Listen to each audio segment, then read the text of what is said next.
أعوذ بالله من الشيطان الرجيم بسم الله الرحمن الرحيم وبالوالدين إحسانا. الآية عن المغيرة رضي الله عنه عن النبي صلى الله عليه وسلم قال: إن الله حرم عليكم عقوق الأمهات، أو كما قال عليه الصلاة والسلام: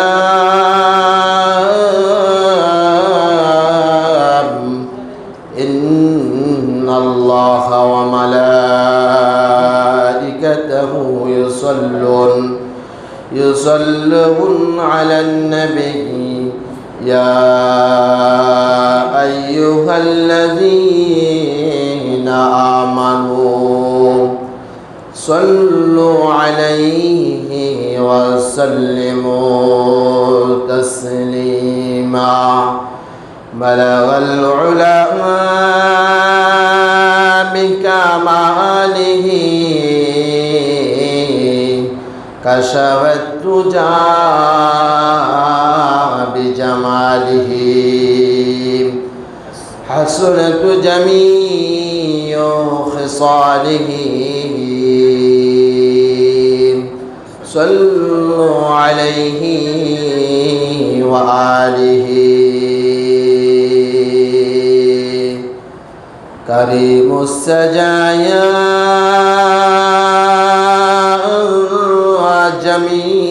جميل الصيام، نبي البرايا شفيع الأمم، بلغ العلا بكماله، كشف الدجى بجماله، حسنت جميع خصاله. صلوا عليه وآله. قادر قدرت داري بركمال، أنت ربي أنت حسبي ذو الجلال. تو قادر جليل الله جهادر، بہر حالی تو ہی میرا نگہدار، بہر حالی تو ہی میرا نگہدار. اللهم صل وسلم وبارك عليه. আলহামদুলিল্লাহ, আল্লাহ পাকের দরবারে লাখ কোটি শুকর ও সুজুদ, যে মহান রব্বুল আলামিন প্রতি সপ্তাহের ন্যায় আজকে সলাতুল জুমার নামাজ আদায় করার উদ্দেশ্যে মসজিদে আগে আসবার এবং বসবার পবিত্র মহাগ্রন্থ আল কোরআন থেকে কিছু বাণী মহানবী নবী মুহাম্মদুর রাসূলুল্লাহ সাল্লাল্লাহু আলাইহি ওয়াসাল্লামের অসংখ্য অগণিত হাদিস থেকে কিছু হাদিসের নসিহাত শুনবার মতো যিনি আমাদেরকে তৌফিক দান করেছেন, ওই মহান রব্বুল আলামিনের দরবারে অন্তঃস্থল থেকে কালিমাতুশ শুকর আদায় করে আলহামদুলিল্লাহ। মহান রব্বুল আলামিনের দরবারে লাখ কোটি শুকর ও সুজুদ, যিনি আমাদেরকে মুসলমান বানিয়ে ইমানের দৌলত দান করেছেন, ইমানের উপরে মেহনত করার মতন যিনি আমাদেরকে তৌফিক দান করেছেন, এই জন্য আবার শুকর আদায় করি রব্বে কারীমের আলহামদুলিল্লাহ। মহান রব্বুল আলামিন আল্লাহ সুবহানাহু ওয়া তাআলা যদি আমাদেরকে তৌফিক না দিতেন, ঈমান গ্রহণ করতে পারতাম, আল্লাহ তাআলা আমাদেরকে তাওফিক দিয়েছি বিদায় তো আমরা ঈমান গ্রহণ করেছি এবং নামাজ পড়তে পারতেছি। আল্লাহকে আল্লাহ হিসাবে মেনে তাকে সেজদা দেওয়ার তৌফিক দান করতেছে। আলহামদুলিল্লাহ। আলহামদুলিল্লাহ। আজকের জুমার আলোচ্য বিষয় হলো জীবিত অবস্থা পিতা মাতার হক সম্পর্কে। দুইটা বৃক্ষ, সেটা হলো পিতা মাতা। পিতা মাতা আছে বিদায় সূর্য গ্রহ নক্ষত্র ঠিক ঠিক জায়গা তার নিজ গ্রহ নিজের গন্তব্যস্থলে চলতেছে। পিতা মাতা যদি না থাকে এ দুনিয়ার কোনো প্রয়োজন নাই। পিতা মাতা আছে বিদায় দুনিয়ার কি প্রয়োজন রয়েছে? পিতা মাতা থাকবে, সন্তান হবে, আর এই সন্তান রব্বে কারিমের দরবারে সেজদায় লুটে পড়বে। সুবহানাল্লাহ। পবিত্র মহাগ্রন্থ আল কুরআনের 15 নম্বর পারা 3 নম্বর পৃষ্ঠা 17 নম্বর সূরা বানী ইসরাঈল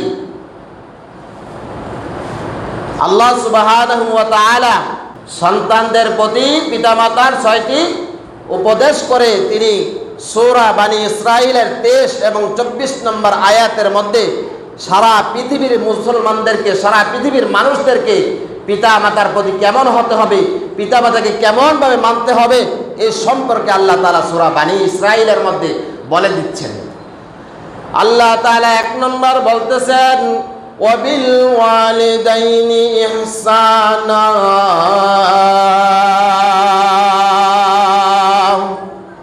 আল্লাহ তাআলা বলতেছেন তোমাদের পিতা মাতাকে সম্মান করো। সুবহানাল্লাহ। কে বলতেছেন? জোরে বলেন, কে বলতেছেন? আল্লাহ বলতেছেন। কোথায় বলতেছেন? সারা পৃথিবীর মধ্যে যত গ্রন্থগুলো আছে এর মধ্যে যেই গ্রন্থ শ্রেষ্ঠ কুরআনুল কারীম, ওই গ্রন্থের মধ্যে বলতেছেন। কোন সূরার মধ্যে বলতেছেন? বনী ইসরাঈলের মধ্যে বলতেছেন। কোন আয়াতের মধ্যে বলতেছেন? 23-24 নম্বর আয়াতের মধ্যে বলতেছেন। সুবহানাল্লাহ। এই পৃথিবীর মানুষ তোমাদের কান খুলে চোখ খুলে দেখো আমি তোমাদের পিতা মাতা সম্পর্কে আমি আল্লাহ সুবহানাহু ওয়া তাআলা কি বলেছি কোরআনের মধ্যে। 2 নম্বর আল্লাহ তাআলা বলতেছেন ফালা তাকুল্লাহুমা উফ। ফালা তাকুল্লাহুমা উফ। পিতা মাতা যদি ব্যথা পায় উফ শব্দ বলেনি, আহ শব্দ বলেনি, তাদেরকে উফ শব্দ বলিও না, এমন আচরণ করিও না, এমন ব্যবহার করিও না পিতামাতার সাথে যেন তাদের দিল থেকে উফ শব্দটা বের হয়ে যায়। বের হইলে তুমি ধ্বংস, দুনিয়াতে ধ্বংস, পরকালেও ধ্বংস। 3 নম্বর বলতেছেন আল্লাহ তাআলা ওয়ালা তানহারুমা। ধমক দিয়ে তাদেরকে ধমক দিয়ে কথা বলো না। পিতা মাতাকে ধমক দিয়ে কি কথা বলো না? আমার তো বেশি বুঝেন, আমি বুঝি, পড়ালেখা করছি, ডিগ্রি পাস, MA পাস করছি, ল পাস করছি, আছে কি না? এই সেই অনেক কিছু বলে কি না? ওয়ালা তানহারহুমা। আল্লাহ তাআলা 3 নম্বর বলতেছেন তাদেরকে ধমক দিয়ে কথা বলিও না। 4 নম্বরে আল্লাহ তাআলা বলতেছেন ওয়াকুল লাহুমা কাওলান কারীমা। আল্লাহু আকবার। 4 নম্বরে আল্লাহ তাআলা শিখাই দিতেছেন বলো তাদেরকে শিষ্টাচার পূর্ণ কথা। যেই কথা বললে পিতা মাতা তার দিলের মধ্যে শান্তি পাবে এরকম শিষ্টাচার পূর্ণ কথাগুলা বলো। ওয়াকুল লাহুমা কাওলান কারীমা।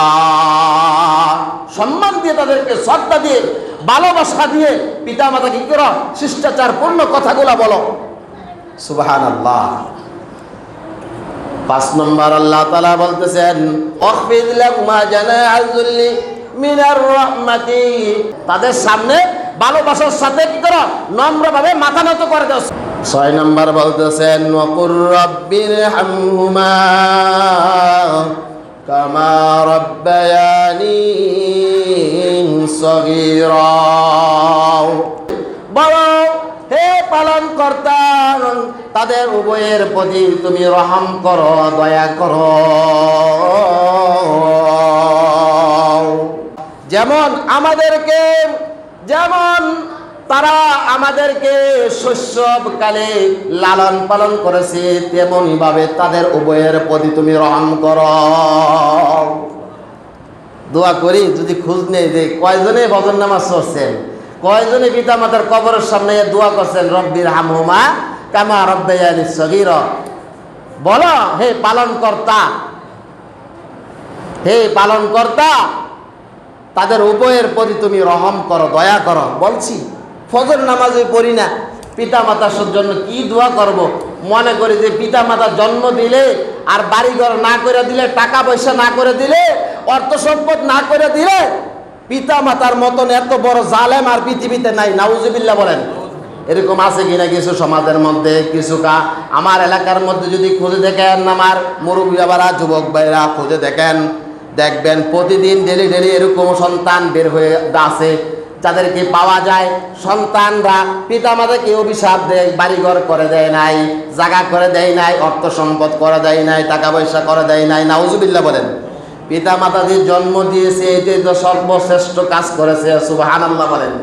পিতা মাতা যে আমাদেরকে জন্ম দিয়েছে এবং আল্লাহকে চিনাইছে, নবীকে চিনাইছে, মুসলমান বানাইলো, জান্নাতি মানুষ হওয়ার জন্য রাস্তা দেখাইলো, এর চেয়ে বড় কি দৌলত আর পৃথিবীতে হইতে পারে? হইতে পারে না। খালি জায়গা জমি অর্থ সম্পদ দিয়া গেল না কেন? একটা বাড়ি করে দিয়ে যেত আমারে, আরে 10 লাখ টাকা দিয়ে গেল না কেন? আমার দিয়ে এরকম একটা গাড়ি দিয়ে যেত, এরকম করতো সব কিছু। আছে কিনা এমন? ডিজিটাল যুগের পিতা মাতা কি করে সন্তানের প্রতি এমন উঠে পরে লেগেছে, মনে হয় যে পৃথিবীর মধ্যে আমার সন্তান থাকবে, তাকে একটা জান্নাতের পৃথিবীর মধ্যে একটা মহল বানায় দিতে হবে। নাউজুবিল্লাহ। এরকম আছে কিনা? আছে। না থাকলে ফজরের নামাজ পড়ে না কেন? না থাকলে জোহর, আসর, মাগরিব, এশার নামাজ পড়ে না কেন? না থাকলে কোরআন পড়ে না কেন? কোরআন শিখায় না কেন? মাদ্রাসায় সন্তানকে পড়ায় না কেন? আলেম বানায় না কেন? মুফতি মুহাদ্দিস বানায় না কেন? দুনিয়া নিয়ে এত ব্যস্ত হয়ে গেছি, সন্তানকে দুনিয়া শিখাইতেছি, যার কারণে সন্তান মরে যাওয়ার পরে কবরের পাশেও আসে না, আরেকজনকে বাড়াতে আনে, হ্যাঁ মাটি দেওয়ায়, বাঁশ দেওয়ায়, হ্যাঁ এরকম ভাবে দোয়া পড়ায়। আছে কিনা এরকম? জোরে বলেন না কেন? মনে নাই?